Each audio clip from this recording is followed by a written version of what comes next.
Good morning students. Now आज के lecture से हम नया टॉपिक स्टार्ट करने वाले हैं, दैट इज इलेक्ट्रोमैग्नेटिक इंडक्शन, है ना। अभी तक हमने electrostatic, current, electricity, magnetism, magnetic effect of electric current, right. तो इलेक्ट्रोमैग्नेटिक इंडक्शन का मीनिंग हम क्लियर करते हैं। सो what is electromagnetic induction? This is nothing but a process, okay. Induction जैसे हमने देखा है कि चार्जेस आर इंड्यूस्ड, मतलब चार्जेस प्रोड्यूस हो जाते हैं by three method, by friction, conduction and induction, okay.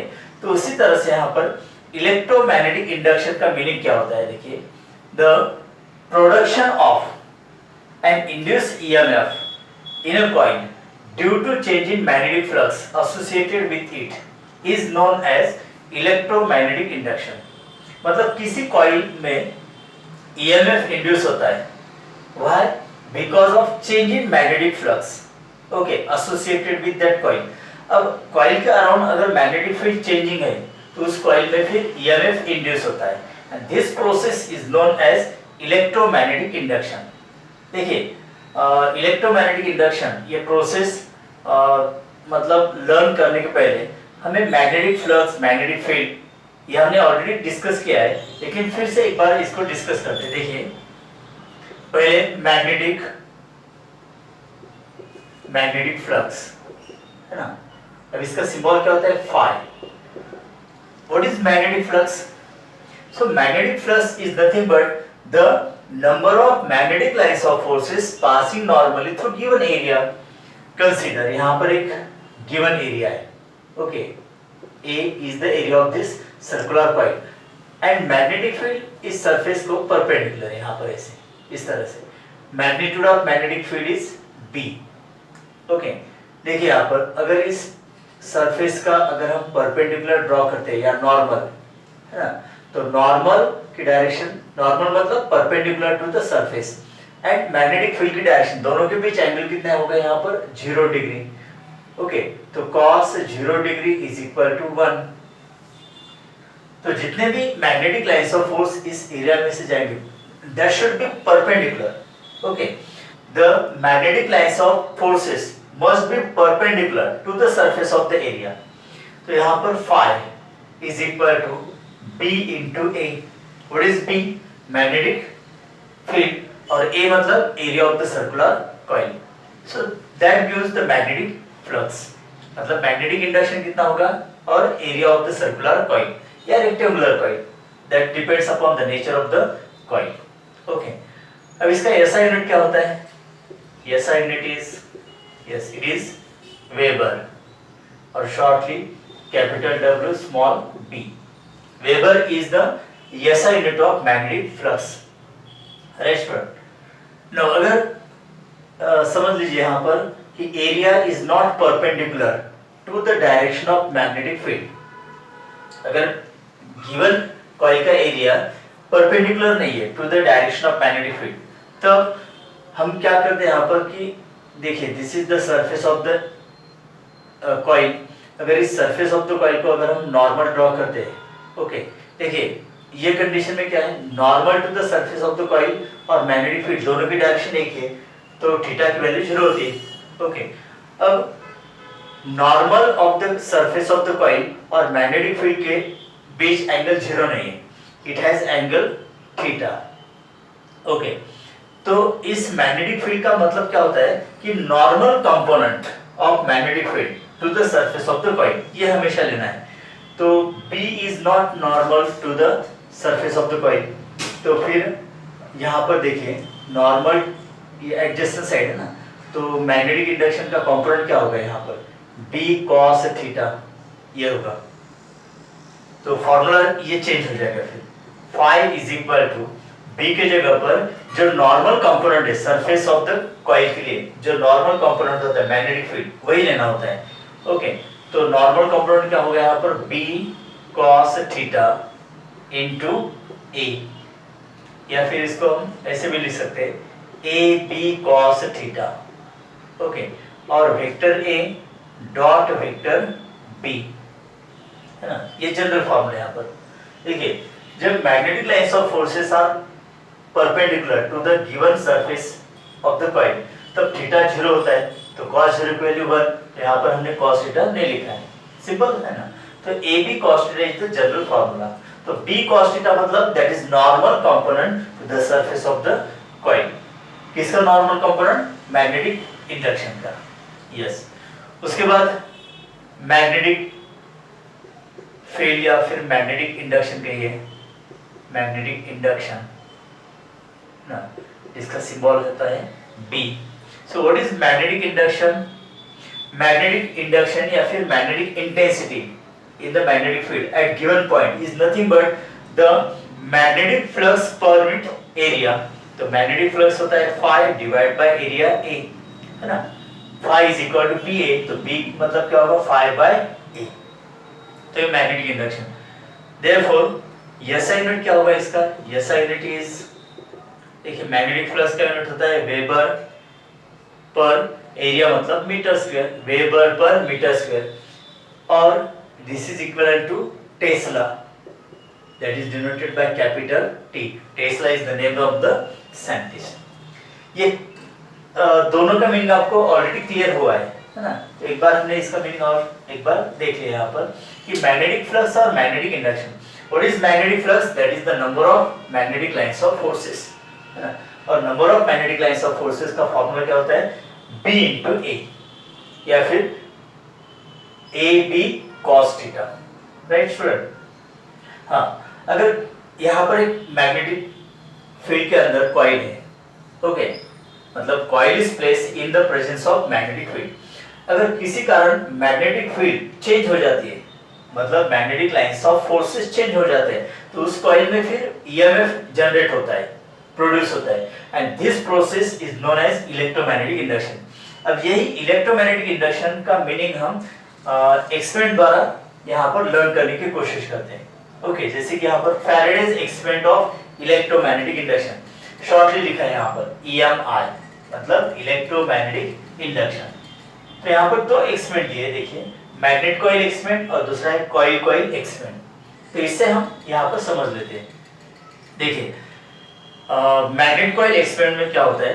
There is one coil, यहाँ पर एक कॉइल है, ठीक है, and that coil is connected to galvanometer, this is the pointer galvanometer. अब ये पॉइंटर 0 मार्किंग पर है, यहाँ पर डिफ्लेक्शन नहीं है, ठीक है। No, if there is a magnet, suppose यहाँ पर ये N पोल है और दूसरा पोल यहाँ पर S पोल, ओके। अब bar magnet is placed very close to the coil. अब बार मैग्नेट और कॉइल दोनों रेस्ट है, नो वन इज मूविंग। तो यहाँ पर क्या होता है, देखिए कि हमें पता है magnetic lines of forces originate from N pole and ends in S pole. तो यहाँ पर इस तरह से मैग्नेटिक लाइंस ऑफ फोर्सेस होंगे, देखिए, originated from N pole, right, and ends in S pole. इस तरह से magnetic lines of forces originate from N pole and ends in S पोल।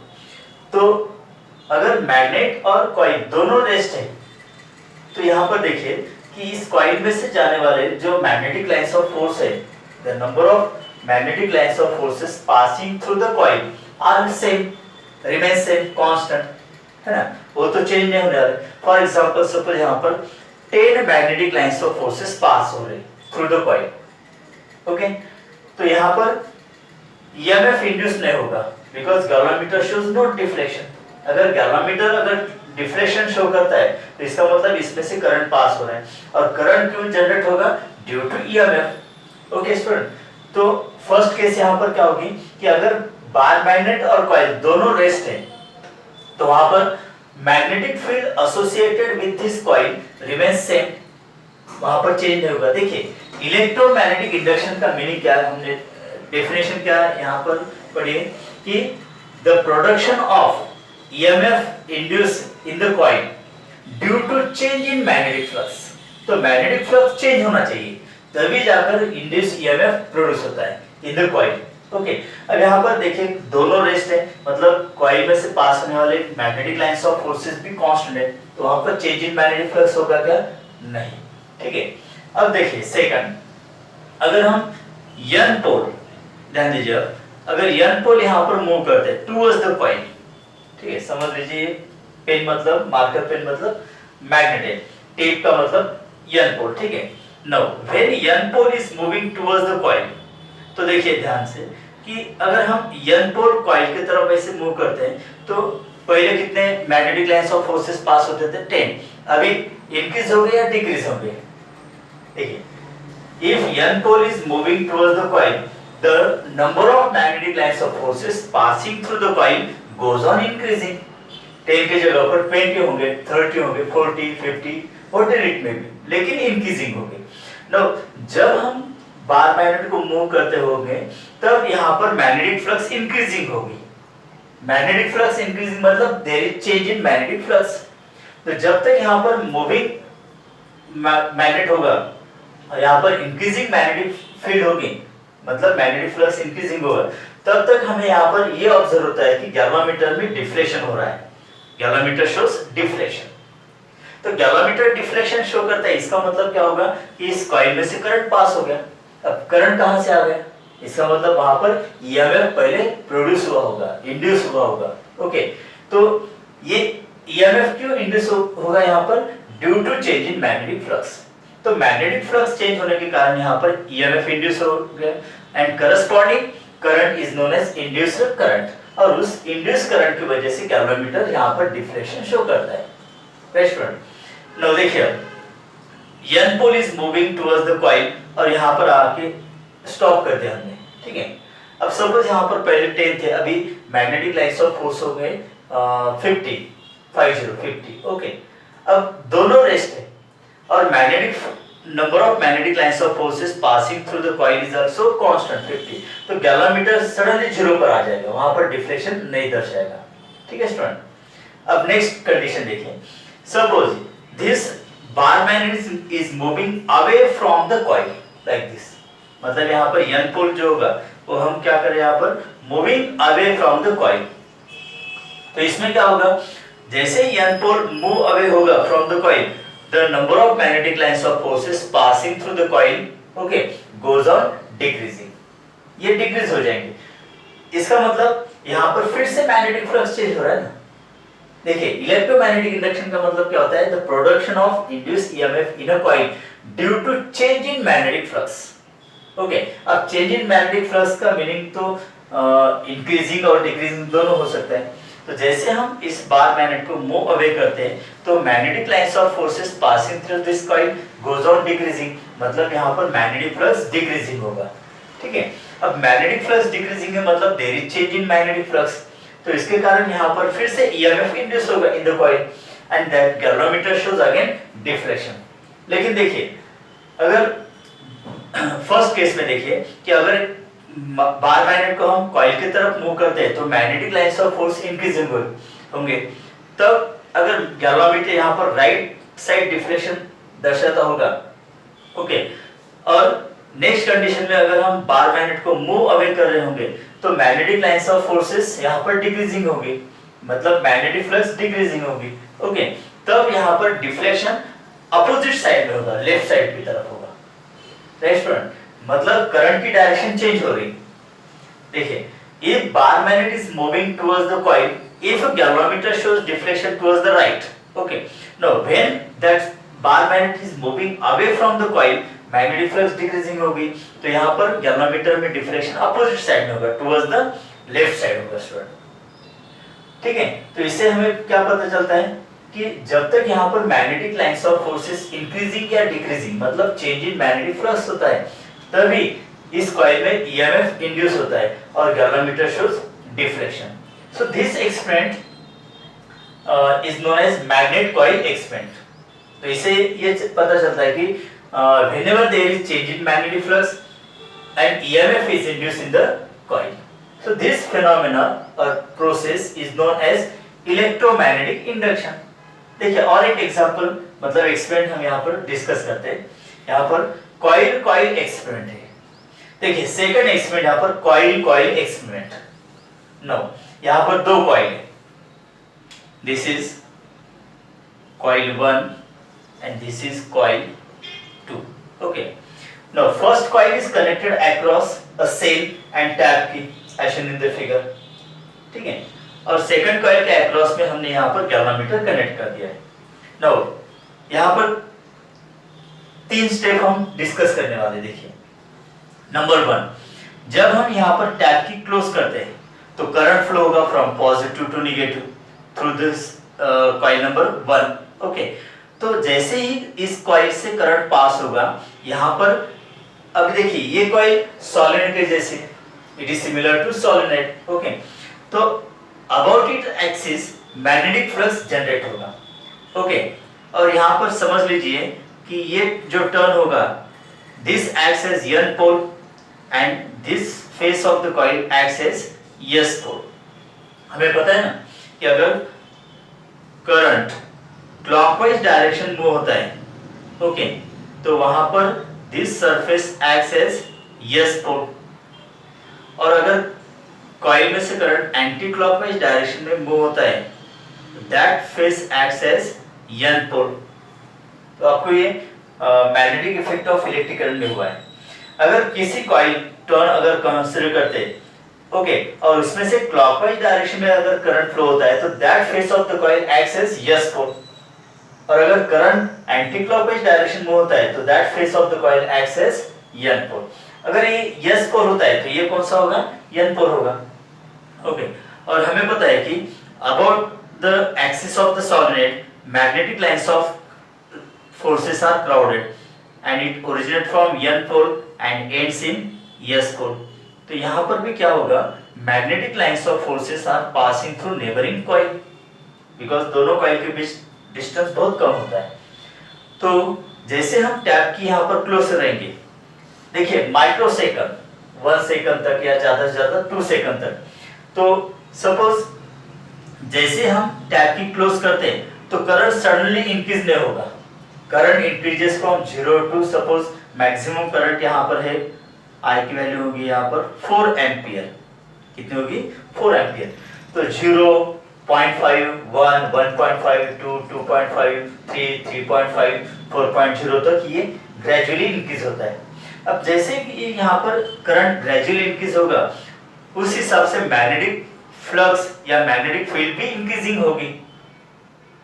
देखिए, ध्यान दीजिए यहाँ पर, जैसे हम टैप की क्लोज करेंगे तो करंट सडनली 4 एम्पियर नहीं फ्लो होगा, तो that increases from 0 to 4 ampere. तो इसके लिए कुछ वक्त लगता है, माइक्रो सेकंड या फिर ज्यादा से ज्यादा 1 सेकंड 2 सेकंड, बहुत रैपिड प्रोसेस हो जाती है। ठीक है, तो सडनली यहाँ पर करंट इंक्रीजेस हो जाता है, लेकिन it increases gradually from 0 to 4 ampere. जैसे अभी मैंने कहा कि 0.5 एम्पियर, उसके बाद 1.0 एम्पियर, 1.5 एम्पियर, 2.0 एम्पियर, 2.5, इस तरह से 4 एम्पियर तक इंक्रीज हो जाएगा बहुत कम टाइम में। नाउ जैसे यहाँ पर हम टैप की क्लोज करते हैं तो करंट इंक्रीजिंग होगा, एंड इंक्रीजिंग करंट के साथ यहाँ पर जो मैग्नेटिक फील्ड प्रोड्यूस होगी वो भी इंक्रीजिंग होगी, राइट। अब increasing magnetic field is associated with this second coil, मतलब secondary coil, ये primary coil, ये secondary coil। तो due to primary coil जो increasing magnetic field होगी, उसके अंदर ये secondary coil है ना, तो यहाँ पर क्या होगा? secondary coil is placed in increasing magnetic field, तो यहाँ पर continuously magnetic flux increasing हो रही है। ओके, इसके कारण इस secondary coil में भी EMF induce होगा, और galvanometer shows deflection, suppose it shows deflection in right side direction, right. No, अब कुछ सेकंड के बाद क्या होगा? यहाँ पर कांस्टेंट करंट फ्लो होगा, मतलब 4 एम्पियर। देखिए, आप ध्यान दीजिए सेकंड स्टेप। अब जबकि यहाँ पर कांस्टेंट करंट फ्लो हो रहा है 4 एम्पियर, तो ड्यू टू फर्स्ट कॉइल जो भी मैग्नेटिक फील्ड प्रोड्यूस होगी around, this is also constant, because current is not increasing और डिक्रीजिंग। तो करंट यहाँ पर कांस्टेंट है, मतलब it produces constant magnetic field around it. Now second coil is also placed in constant magnetic field, तो यहाँ पर changing magnetic field है क्या? नहीं, तो वहाँ पर गैल्वेनोमीटर डिफ्लेक्शन नहीं दिखाएगा। ठीक है स्टूडेंट। नाउ नेक्स्ट देखिए, अगर हम टैप की क्लोज कर देते, मतलब ओपन कर देते, यहाँ पर क्लोज नहीं, क्लोज तो ऑलरेडी हुई थी, है ना, तो अगर ओपन कर देते तो यहाँ पर करंट जो होगा 4 एम्पियर, तो सडनली 0 नहीं होता है, it decreases from gradually. Okay, जैसे कि 3.5, 3, 2.5, 2, 1.5, 1.5 और 0 हो जाता है। मतलब इसका कि ये जब हम टैप की ओपन कर देते तो करंट डिक्रीजिंग रहेगा। तो इसके वजह से यहाँ पर जो मैग्नेटिक फील्ड प्रोड्यूस होगी अराउंड द कॉइल 1 वो भी डिक्रीजिंग रहेगी। ओके रे? तो कॉइल सेकंड जो होगी वो डिक्रीजिंग मैग्नेटिक फील्ड के अंदर हमने यहाँ पर कंसीडर कर दी। तो due to change in magnetic flux यहाँ पर ईएमएफ इंड्यूस होगा और फिर galvanometer again shows deflection but in opposite direction because magnetic field वहां पर चेंज होती है। ओके, तो पहले इंक्रीजिंग थी, बाद में कांस्टेंट हो गई, फिर डिक्रीजिंग हो गई। तो देखिए स्टूडेंट, यहाँ पर मैग्नेट कॉइल एक्सपेंड हो या फिर कॉइल एक्सपेंड हो, मतलब रेफरेंस कॉइल कौन सी होगी यहाँ पर कॉइल 1 और कॉइल 2 यहाँ पर एक्सपेंडल कॉइल हम कह सकते हैं। ठीक है, तो सेकंड कॉइल में देखिए दोनों एक्सपेंड में अगर जहां पर भी मैग्नेटिक फील्ड चेंज होती है वहां पर ईएमएफ इंड्यूस होता है। अगर मैग्नेटिक फील्ड इंक्रीजिंग होती है, फॉर एग्जांपल हम कंसीडर करते हैं कि गैलोमीटर राइट साइड डिफ्लेक्शन दर्शाता है, तो डिक्रीजिंग मैग्नेटिक फील्ड के वक्त यहाँ पर गैलोमीटर का डिफ्लेक्शन डायरेक्शन क्या होगा, टुवर्ड्स द लेफ्ट होगा या राइट होगा, टुवर्ड्स द लेफ्ट होगा। मतलब increasing magnetic field decreasing magnetic field दोनों वक्त ईएमएफ जो इंड्यूस होगा उसकी डायरेक्शन अपोजिट होगी स्टूडेंट। ओके, तो इस एक्सपेरिमेंट से कुछ कंक्लूजन्स, जैसे कि फैराडे ने यहाँ पर कुछ मतलब 3 लॉज ऑफ इलेक्ट्रोमैग्नेटिक इंडक्शन है, उसमें से पहले 2 लॉज फैराडेज ने दिए। ओके, तो कंक्लूजन मतलब there are some that means 3 laws of electromagnetic induction. तो first law and second law given by Faraday and third law is given by Lenz, name of the scientist Lenz। Okay, उसने ये third law दिया है। तो देखते हैं एक law का उसका मीनिंग। देखिए, first law of electromagnetic induction, that is Faraday's first law of electromagnetic induction. देखिए, ये तीनों laws are nothing but the conclusions based upon this experiment, magnet coil experiment, coil experiment. तो पहला स्टेटमेंट क्या देखिए, मतलब Faraday's first law of electromagnetic induction, whenever there is change in magnetic flux associated with a coil and EMF is induced in the coil। मतलब अगर एक coil है और हम चेंज इन मैग्नेटिक फ्लक्स के अंदर रखते हैं तो उसके अंदर एक इंड्यूस ईएमएफ प्रोड्यूस होता है।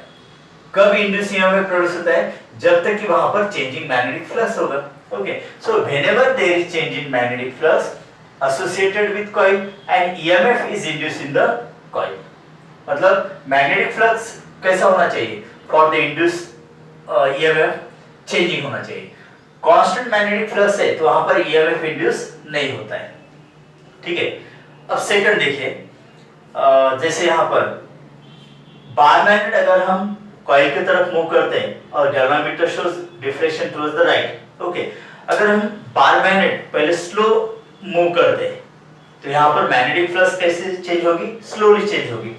अगर हम सेकंड केस में देखिए, बार मैग्नेट सडनली यहाँ पर मूव करते हैं टुवर्ड्स द कॉइल, तो मैग्नेटिक फ्लक्स सडनली चेंज होगी, तो डिफ्लेक्शन भी बहुत ज्यादा होगा। मतलब जितना कम वक्त में ज्यादा मैग्नेटिक फील्ड यहाँ पर चेंज होगा, कम वक्त में ज्यादा से ज्यादा मैग्नेटिक फील्ड अगर चेंज हो जाती है तो ईएमएफ इंड्यूस भी ज्यादा होगा। अगर ईएमएफ इंड्यूस ज्यादा होता है तो करंट भी ज्यादा होगा, मतलब डिफ्लेक्शन भी ज्यादा होगा। तो इस आधार पर सेकंड स्टेटमेंट क्या होगा, देखिए, Faraday's second law of electromagnetic induction, the magnitude of induced EMF is directly proportional to the rate of change of magnetic flux। अब rate of change of magnetic flux मतलब क्या होता है, d phi by dt। Suppose d phi is the change in magnetic flux in time dt, तो ये हो गया rate of change of magnetic flux। और जब EMF इंड्यूस होता है, E denoted by E, directly proportional to the rate of change of magnetic flux। देखिए, E directly proportional to d phi and E is inversely proportional to change of time, okay, in which the magnetic flux is changed। देखिए, कम से कम time में अगर ज्यादा से ज्यादा magnetic flux change हो जाता है तो ईएमएफ की वैल्यू और मैग्नीट्यूड भी ज्यादा होगा। So magnitude of induced EMF is directly proportional to the rate of change of magnetic flux. देखिए, E इज इक्वल टू, अगर यहाँ पर कांस्टेंट के लेते हैं हम, into d phi by dt, that is the proportionality constant. Now अगर हम यहाँ पर ऐसा कंसीडर करते हैं कि E की वैल्यू 1 वोल्ट यहाँ पर इंड्यूस हो गई, ओके, देन डी फाई की वैल्यू है यहाँ पर 1 वेबर और डी टी भी कितना है 1 सेकंड। तो अब यहाँ पर के की वैल्यू कितनी होगी स्टूडेंट 1 होगी। Okay, so E is equal to d phi by dt and this gives the magnitude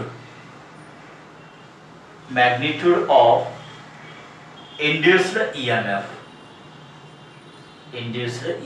induced EMF कितना होता है उसका ये मैग्नीट्यूड यहाँ पर मिलता है स्टूडेंट।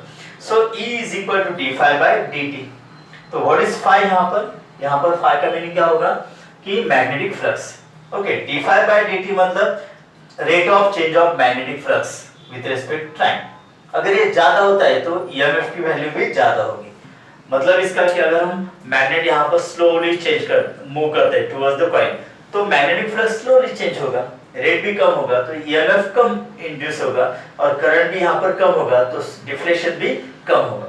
लेकिन अगर हम मैग्नेट यहाँ पर सडनली मूव करते हैं टुवर्ड्स द कॉइल तो सडनली मैग्नेटिक फील्ड ज्यादा चेंज होगी तो EMF भी ज्यादा इंड्यूस होगा और करस्पॉन्डिंग करंट भी ज्यादा होगा, इसलिए यहाँ पर डिफ्लेक्शन भी मोर होगा। ओके, वैसे यहाँ पर अगर हम कॉइल मूव अवे करते हैं स्लोली या फिर सडनली तो rate of change of magnetic flux जैसे चेंज होगा उस हिसाब से उसका मैग्नीट्यूड यहाँ पर इंड्यूस होगा student. Okay, the magnitude of induced EMF is directly proportional to the rate of change of magnetic flux. Now first law and second law are stated by Faraday, so they are known as Faraday's first law of electromagnetic induction and Faraday's second law of electromagnetic induction.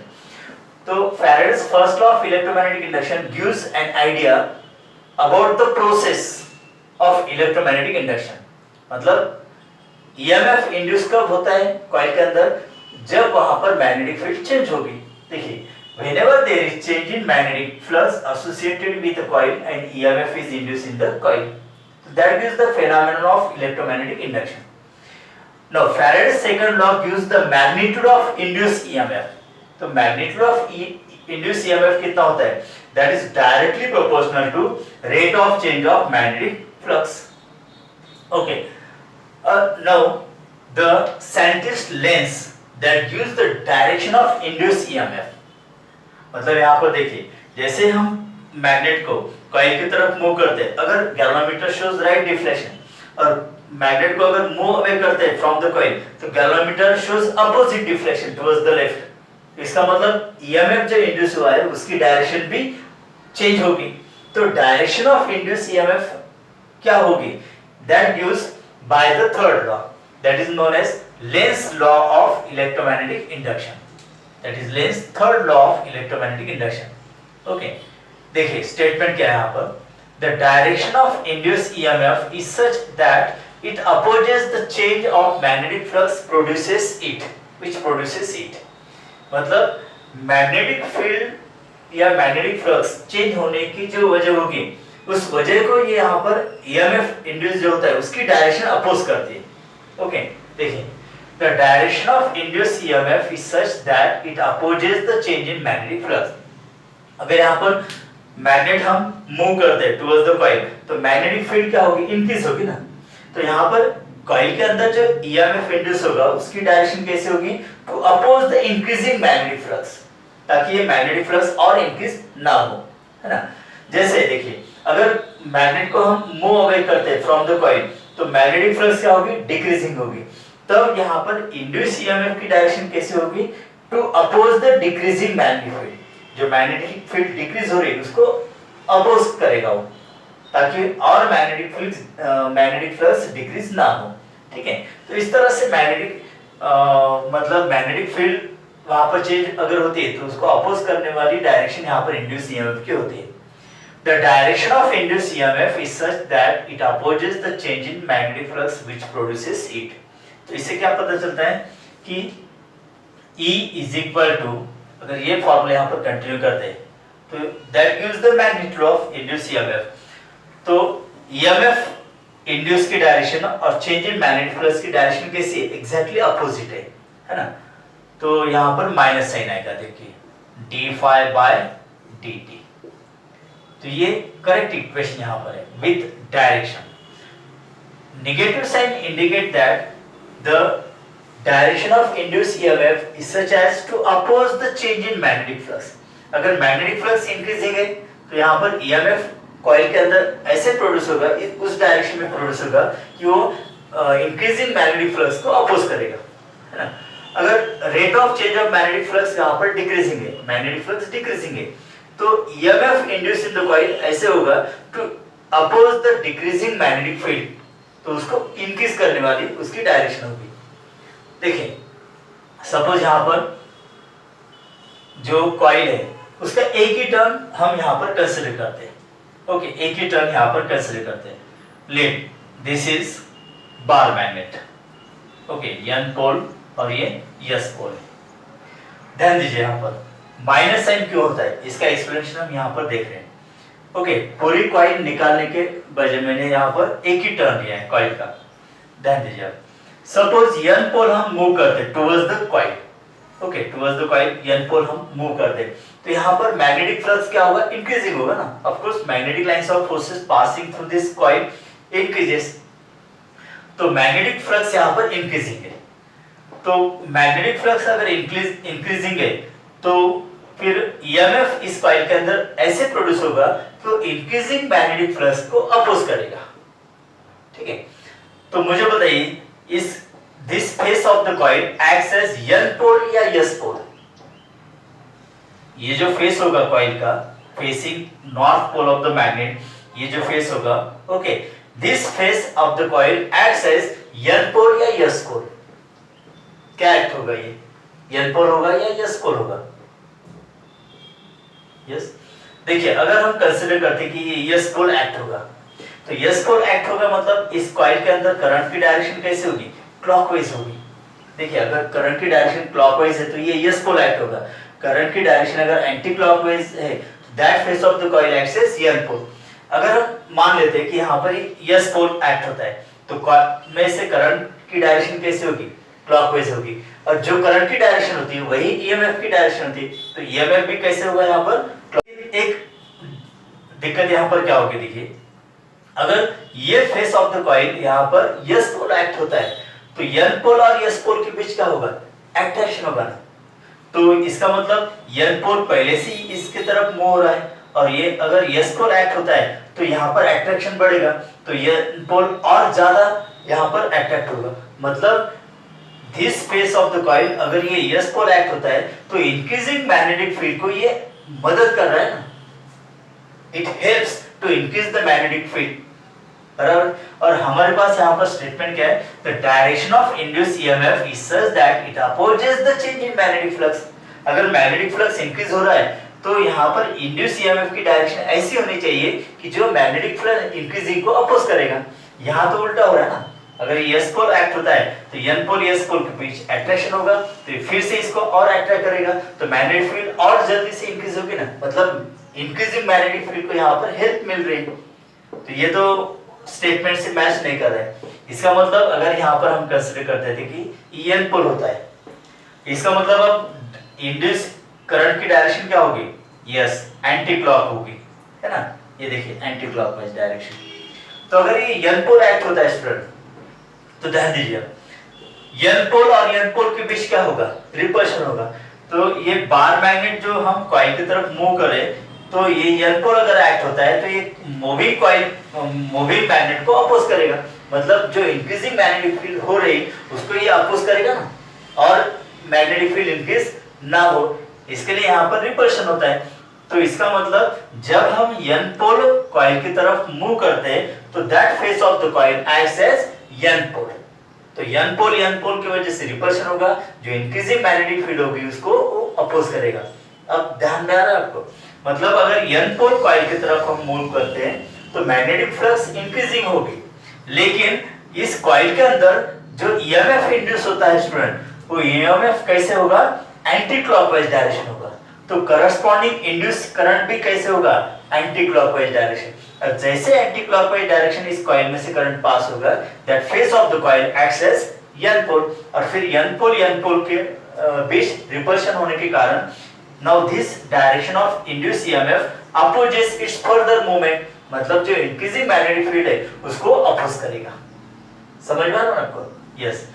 तो अगर यहाँ पर देखें n पोल और ये s पोल है, now consider a turn off the coil. Okay, now अगर हम n पोल यहाँ पर मूव अवे करते, मतलब मैग्नेट को मूव अवे करते फ्रॉम द कॉइल, तो वहां पर मैग्नेटिक फील्ड कैसे होगी, डिक्रीजिंग होगी। तो यहाँ पर EMF इंड्यूस की डायरेक्शन ऐसे होगी कि वो डिक्रीजिंग मैग्नेटिक फील्ड को अपोज करेगा। देखिए यहाँ पर अगर हम S पोल कंसीडर करते थे, तो N पोल अगर हम मूव अवे करते हैं तो ये S पोल क्या होगा, N और S के बीच अट्रैक्शन होगा, तो इसको फर्दर मूविंग को अपोज करेगा, मतलब डिक्रीजिंग मैग्नेटिक फील्ड वहां पर अपोज हो रही। ओके, तो देखिए ध्यान से कि यहाँ पर आपको ये समझ में आ रहा होगा कि अगर हम यहाँ पर मैग्नेट को कॉइल की तरफ मूव करते हैं तो this face of the coil acts as N pole. Okay, और अगर हम मैग्नेट को मूव अवे करते हैं तो that face of the coil acts as S pole. Right student, otherwise देखिए क्या होगा, इंटरेस्टिंग पॉइंट, कि अगर हम N पोल यहाँ पर कॉइल की तरफ मूव करते हैं, ओके, और ये S पोल एक्ट होगा, फॉर एग्जांपल कंसीडर कीजिए कि S पोल एक्ट होगा, तो N पोल और S पोल के बीच अट्रैक्शन होगा, तो क्या होगा फिर कि देखिए पहले तो हम इस बार मैग्नेट को कॉइल की तरफ मूव करने के लिए एक्स्ट्रा एनर्जी लगाएंगे या फिर एक्सटर्नल वर्क डन करेंगे। ओके, और जैसे यहाँ पर अगर ये S पोल मान लेते हैं कि S पोल एक्ट होगा, तो S और N के बीच अट्रैक्शन होगा, तो अट्रैक्शन की वजह से ये मैग्नेट ऑटोमेटिकली इसके तरफ अट्रैक्ट होगा ना, मतलब without utilising external energy magnet coil की तरफ बढ़ेगा। ये पॉसिबल है क्या, नहीं ना, this is against the law of conservation of energy. Yes, इसलिए यहाँ पर N पोल अगर मूव करते कॉइल की तरफ तो यहाँ पर N पोल प्रोड्यूस होगा।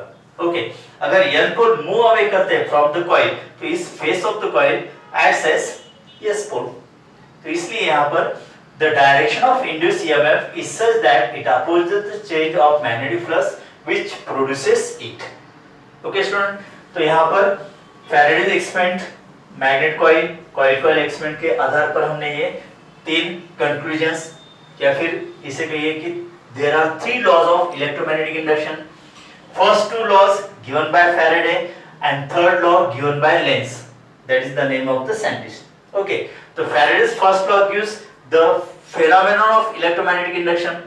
Faraday's second law gives the magnitude of induced EMF in the coil, and Lenz's third law of EMI, मतलब Lenz's third law of electromagnetic induction gives the exact direction of induced EMF in the coil. Okay, student.